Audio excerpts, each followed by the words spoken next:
and welcome back to another out of spec overlanding video. I am so freaking pumped because we are kicking off our Alaska series. We are taking our 2022 Winnebago Revel from here in Fort Collins, Colorado, all the way to Prudhoe Bay, Alaska. Not in this video. What we have to do is we have to prep for the trip. This is a bone stock, as is, out of the box Winnebago Revel. And today we woke up to go get an oil change with it just to get it prepped for the trip. It's got 18,000 miles. It's our second oil change. And then we went by Owl Vans, and then we got some more stuff and tires. And so let's get into all of the prep work we're gonna do before we head out in just a few days to Alaska. You have to forgive some of this pasta sauce. Zoom in on that. Yeah, looks good, doesn't it? Yikes. Adds to the experience. We just finished dinner. It was 92 degrees today here in Colorado, and I'd say it's in the high 40s right now, low 50s, and we're supposed to get snow tonight. What the heck is going on here? It's been insanely windy. We have a little bit of a no wind situation. Anyway, let me take you on a tour of the van we're gonna be taking up to Prudhoe Bay. The reason we bought this was to make van life videos for you guys. That was the whole purpose. Not because I wanted a cool van to play around with for myself. Not at all. This was purely a business decision to make YouTube videos with. Not actually. So come on over. We have a couple things going on. We have the factory KO2 tires on the Method wheels that this came on. I hate the wheels, always have, never liked them. I do like the KO2s. I think they look good. We've had this van off-road. Michaela behind the camera has been off-road in our van. You can attest to it, right? Pretty sweet, yeah. Yeah, did pretty well. Not great suspension. We can upgrade that over time. But we said, okay, let's try a new set. These have 20,000 miles on them, and we want to try some new stuff. So, like I said, totally bone stock Revel. Everything is stock. Come around back. And let's show you all of the stuff we did today without even planning this. We just happened to, I'll explain what happened. I changed the oil at 8,000 miles on this. And then, we were almost due for our service A 20,000 mile thing. We brought it down to Mercedes of Westminster, where they're charging $100,000 over sticker for an EQS. Crazy. Just didn't like being there. Charged me $250 for an oil change. What? Ridiculous. Yeah. But it's better than a 6-month wait at the local Sprinter dealer in Loveland. Right. So buying a Sprinter seems like a great idea, but man, is it a pain in the ass to get these things serviced at a Mercedes dealer. I don't think this will ever see another Mercedes dealer. I'm just going to do it myself or find a local independent shop. On the way, we were already in Westminster, and Alyssa, who is supposed to be out here, I think she's grabbing a jacket, said, hey, we're going to Alaska 3 days ago because we keep pushing the trip off. We should get some storage for the back because Owl Vans, which is a popular Sprinter upgrade company, we have no sponsor agreement with them or anything. They just opened a new service center, off-road center in Colorado across the street from Jordan, our colleague's house.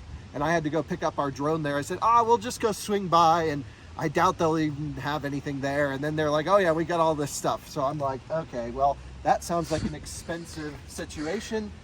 And yes, it was an expensive situation. Woo! So I wanted to kind of do this trip stock because we've done, again, almost 20,000 miles with dogs across the country multiple times in a stock Revel, and it's been fine. So why do we need to upgrade it for the Alaska trip? I don't know.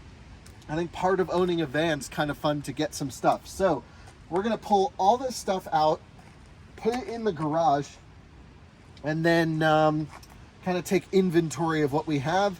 We'll get everything prepped, installed. I got to get new wheels and tires on. Our tire sponsor for Out of Spec is Nokian. They just came out with the Outpost AT tire, and in a heavy duty version that can handle the weight.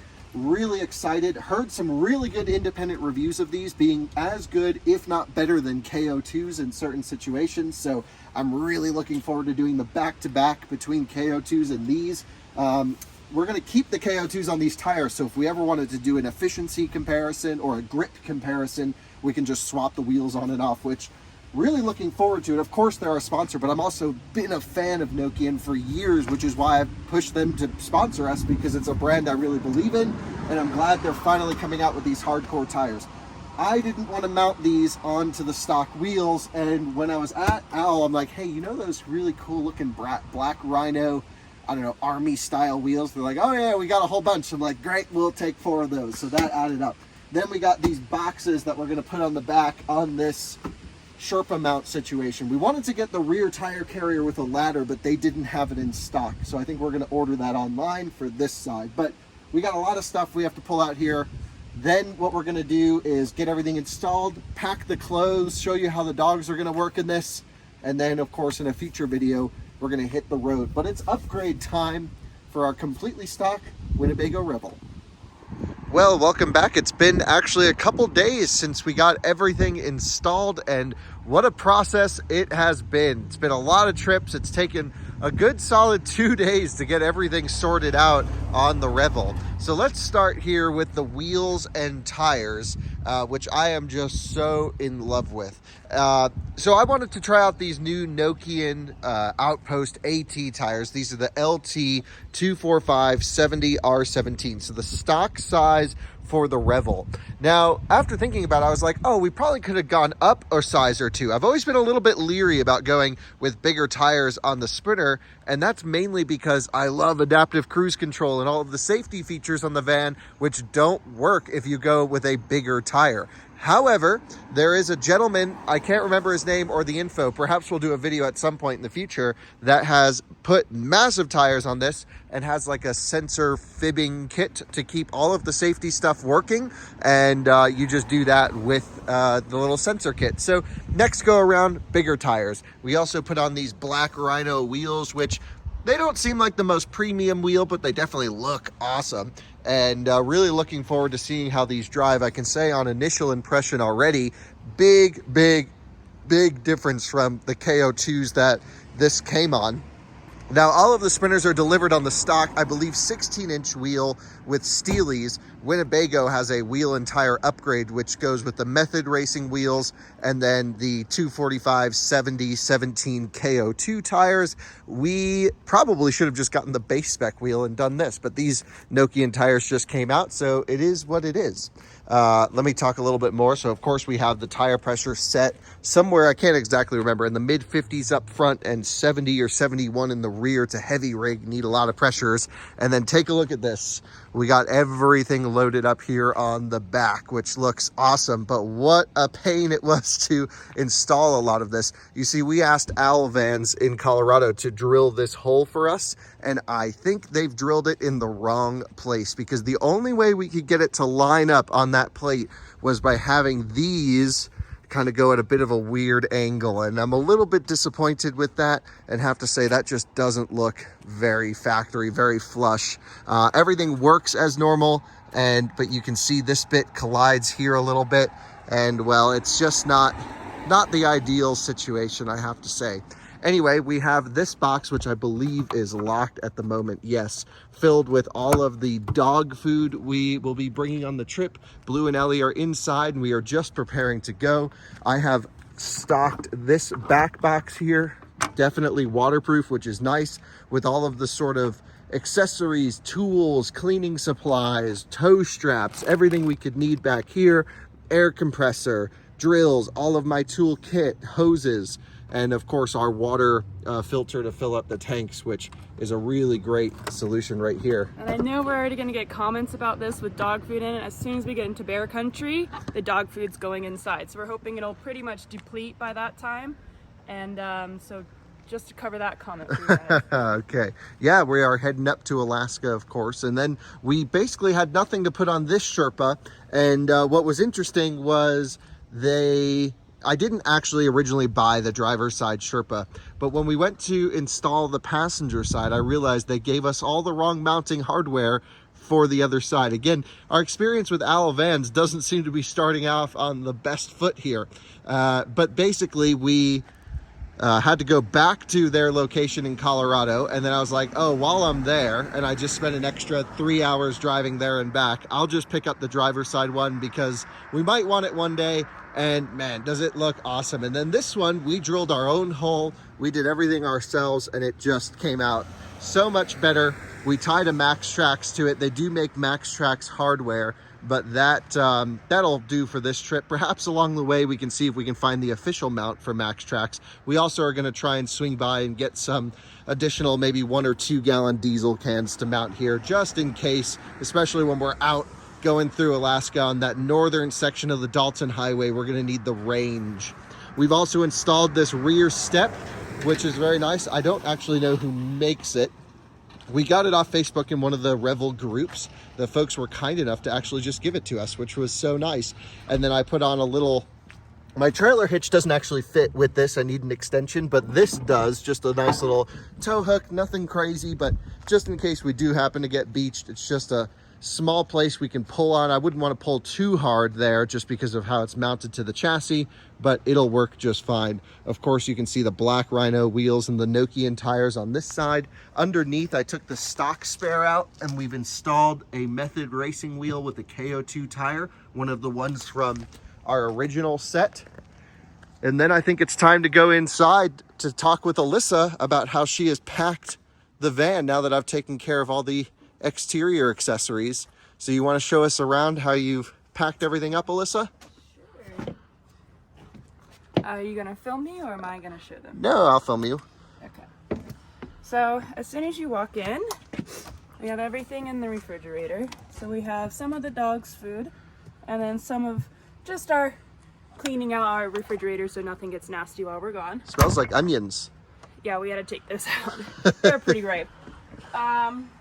And then right down here, I decided to command strip this down. So we'll see how much this stays. What is it? It's an air fryer. So it'll be good to just make food crispy and stuff like that without having to pull out this guy, which is our cooktop, induction cooktop that we have. And it's portable, so we can put this here on this counter space. We also have an extension. Do you know where that extension is? I think it's underneath this.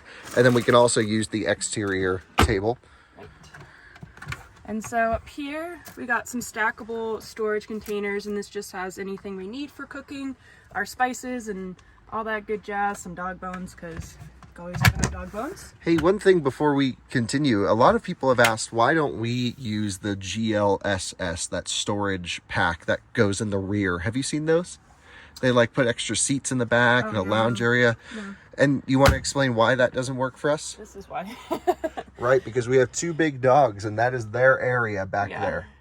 And if we ever bring fosters and stuff like that, it's good to have this gate. So we just kind of have this gate just in case the dogs are just in our way and it's raining outside. And show us how you have the gate mounted. So it's not the best solution, but I just have it hooked up to where the bed moves up and down, the hydraulic thing, and doesn't have anything on the bottom though. So it does have the tendency to fall out, but we just kind of go and fix it. So this is the dog's area. All the dog stuff is here. So in the pantry, we have just basic. We have our macro bars, which are awesome, more dog treats, more plates, and then some good snacks. And then up here is just kind of all of our cleaning supplies, and then my hair thing as well. I want to get another shelf in here so we can utilize this top space. So that's a future project. And then these are all of our meds, supplements for us and the dogs as well. And then, yeah, so I've used this. This is just the stuff you could buy on Amazon to put in some shampoo and stuff like that. And then this is just more of our products, toothbrushes and stuff like that.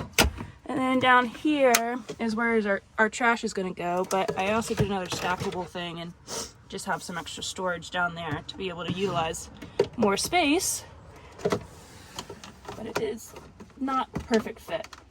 So, but it works. Yeah. And then I did this part last night because we have so many jackets. We're going to Alaska. It's going to get cold. So I just brought this from inside and hooked it. And it works really well. And it works really well. The only thing that I'm worried about is when things get stinky in there and then our jackets are just going to... Right, well, especially after a shower or a restroom break. Yeah. Because again, that's a shower and a bathroom. Yeah. For those wondering. Yeah, so... The shower's up over on that side. Yeah, maybe we'll find some kind of non-stinky solution. Yeah. But definitely I think we need something like this for all the jackets because there's no other place to put them. And then up in here is some more dog toys and then all of our garments. And then we have the what is that called? The Wii Boost. The Wii Boost. Cell phone signal booster. Yeah, and we have that, and then we have some duct tape under there. Soon to have a Starlink installed, but just not in time for the trip. Yeah, it's not active in Alaska yet, but all the soon. Places we were going. And then of course we just put clothes. All of our clothes are up here, all of them. And then just extra storage up here. It's got my books and stuff that I'm reading, my makeup, and then this just has all of our personal documents to be able to get into Canada. Right. And then this dog bed we just got. It's brand new. It's from Cycle Dog. And looks nice. Yeah, it's made in the U.S. and all that stuff. When I called them, they were literally making it, so that was a pretty neat experience. But it's completely... So it's handmade. Yeah, it's handmade and it's completely waterproof. So what's nice is, the paws are already muddy and they're just gross dogs. And maybe they could make a Revel version. Well, Ellie will squish this over time. Yeah. So I'm not worried about that. But we can hose it off and stuff when it gets too muddy. Oh, nice. Which I thought was going to be a really good additive. So I think that's really... Yeah, other modifications, we've just put a mattress topper on the bed, just a foam topper, which was really needed because that stock mattress sucked. Yeah, it was awful. And then we just have our little mat here that we put down when we're going to shower so we can step out. Right, because we just don't like to get water in this area, especially with dirt, then it gets muddy, and you were just cleaning the floors before we left, and that was a pain, wasn't it? Yeah, I mean, it's just a never-ending cycle, really, in here. I clean it, and then as soon as I step in it, it's dirty again. Did you bring a vacuum cleaner? Yeah. So that's actually... Here's all of our shoes in my bag. But there's another storage compartment under Got our here. drone there. So it's all under here. Okay. Which we have more space to store more stuff in there. So just leaving that open for right now. We do collect along the way. Yeah. And then this is the table to put here. And yeah, that's pretty much it. Yeah. That's it. So I think we're good to go. My other modification, there's no mirrors in here. So, right. No mirrors anywhere in the van. Not in the bathroom, not in the kitchen. Which I need to clean this. The only mirror on the inside is that rear view mirror right there. Yeah. So I put a mirror in there so I can put on my face and stuff like that. And you just need a mirror. But also in the back, we didn't notice that we have our emergency kits in the back. We have a dog one, and then we have our human one. And yeah, having those boxes on the back now, those owl boxes, mean we can use the interior bits for less dirty storage. Our hoses, our ropes no longer have to go back there, which is really nice. Yeah. One thing we probably should have done was add more insulation when we had the rear doors off, but that can be a project in the future. Yeah, we didn't really find it to have any issues when we had it in the cold, though. Yeah, we had it down to minus 15, right? We had it really cold. It was beyond that, and it was just... We were actually sweating. Yeah, so. well, because we had the diesel heater with the electric boost on this one right here. Yeah, we actually have that on. I do worry about, because Ellie sleeps under here at night and probably doesn't get too much of that heat, so it might get too cold for her there. Yeah. But I was thinking that maybe if that's the case, we'll just get her a heating pad and put it under the bed or something. Yeah, that'd probably be a good idea to get her a little heating pad. The nice thing about driving the Revel in cold weather is the heating system uses the diesel fuel and not the electric, so our batteries last forever in the warm. We also have dedicated battery heaters we can put on. In terms of our tank levels, here I'll just scooch in this way. You can see our water pump is off. We are full on the freshwater tank. We just flushed a little thing down the gray water tank, just a little sink, make sure everything works. That's okay, not a big deal. And then we have our inverter working great. Our solar power's actually working to charge the battery packs. At least they were just flashing, but they might be nearly full. They're getting close for sure. And I'd say, man, we're pretty much good to go. I filled up the diesel exhaust fluid. We just got the oil change done. We got the service A. Everything is pretty much ready to rock and roll on the Revel, and really just excited to get back out, go on another adventure. We have no real plans, no real timeline. I know we have a vehicle on order that we have to go to Illinois to pick up. But that can always wait. That can wait. And but who knows, we might be going to Alaska and then the trip may just never end. We may not be coming back home for a while. You're definitely not coming home for a while. Yeah, I'm definitely not coming home for a while. I want to be here for the summer. Yeah. Well, anyway, there you have it. We're heading out to Alaska. What do you have to say, Alyssa? Keep an eye on which channels. What are we doing where? So we're hoping to meet up with a couple people, and they have an e-tron actually, and they live in Alaska. So that's going to be really neat. That'll be on our reviews channel. I think we're going to be doing a little bit for our motoring channel. Is this motoring or is this overlanding? This is overlanding. Oh, hi overlanding. We'll be doing a video for motoring as well, but overlanding will be more of our actual adventure in itself. The motoring is just, yeah, right. we haven't quite figured out how we're gonna make Yeah. them different. But we basically, definitely the will. idea for this trip, from my perspective, is we love electric cars. That's an electric car. That's an electric car. We have another electric car in the garage. We also love our combustion cars. We have a combustion car in the garage. We have this as a combustion vehicle. I think it's great to celebrate the current and past while embracing the future. And part of this trip, what I want to do is map out all of the possible charging opportunities all the way to the Arctic Ocean. And we kind of need to use diesel for that right now. And then eventually we can try and work with governments, work with independent companies, work with even ourselves to map out charging so you can bring a Tesla Model 3 or a Rivian R1T or a Hummer EV all the way up to the Arctic Ocean with no issues on charging, not bringing a diesel generator and things like that. So that's really the genesis of the trip. I hope you guys follow along across this channel. Will post a lot of updates to the overlanding channel here, but of course out of spec motoring, especially when we get up into Alaska, we'll be looking at that route to map out the locations. And can't thank you enough for watching, and we'll see you again on the next time soon, hopefully with a lot more miles on this rig than right now. And there we go, we're loading up, literally about to go. Oh boy, you look excited. Ellie, can you get in on your own? You got to remember how to do it. All right, we'll see y'all later on. Bye-bye.